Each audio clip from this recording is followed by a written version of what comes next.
All right, so welcome to Prison Break Paley Fest. Introduce us to Jacob.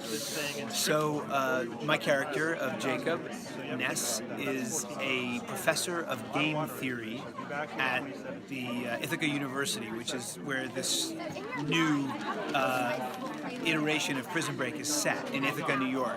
The whole season was based on Homer's The Odyssey, and so Ithaca is where Ulysses, the main character, is from, and there are lots of references to The Odyssey throughout the series. But basically, the people in Michael Scofield's life, thought he was dead. He was gone at the end of season 4, 8 years ago, and his wife has been married to me. Sarah Tancredi and I are together, raising her child with Michael together, and in the first episode, newsflash, it turns out Michael Scofield is alive and well and in a prison in Yemen.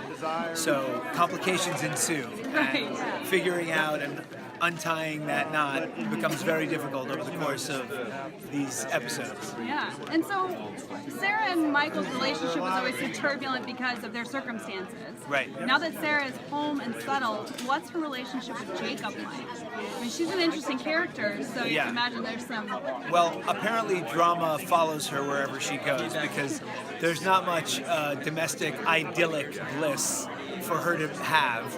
At the beginning, when we meet them, they have been living a very quiet, calm life. He's a professor, she's a professor's wife.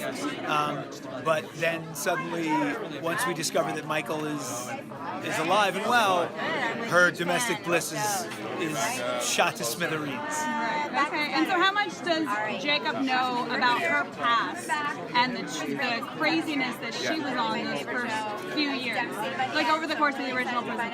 That is a great question, and one that I can only partially answer. He is aware of her past. He is aware of her involvement with Michael Scofield, and that's why Michael is so threatening to him. Okay, interesting. And so, what is his relationship with Michael's family, namely Lincoln? He has admired Lincoln from afar because, as a chaos theory expert, he was involved in some of the events in the past.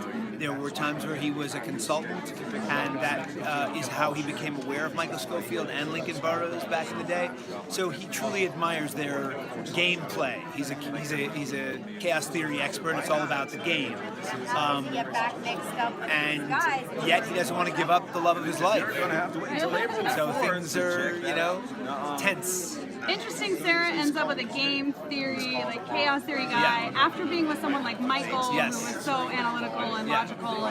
Well, she's no dummy herself, and she likes men who can try to think a step ahead of her. Okay, interesting. If not always succeed. Okay. And so, coming into this established story, how did you prepare for coming into that? Were you a fan of the original show? I was a huge fan. I watched all of the 4 seasons. Some of them again, and some for the first time. But I got into the world and all the characters that inhabited it. I also read up on game theory because my character is a professor of game theory at Ithaca University. So I had to bone up on this subject matter that I didn't really know much about. But it comes from one theorist studying the game of chess and seeing how he could apply his knowledge of chess and the moves involved in anticipating 7 moves ahead to economics and politics, and it became an entire course of study.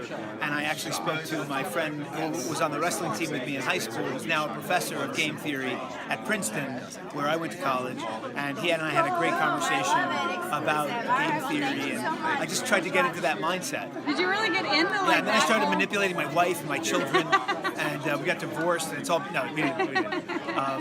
But it was a cool thing to step into that way of thinking, where everything you do has a cause and effect, and a manipulative cause and effect.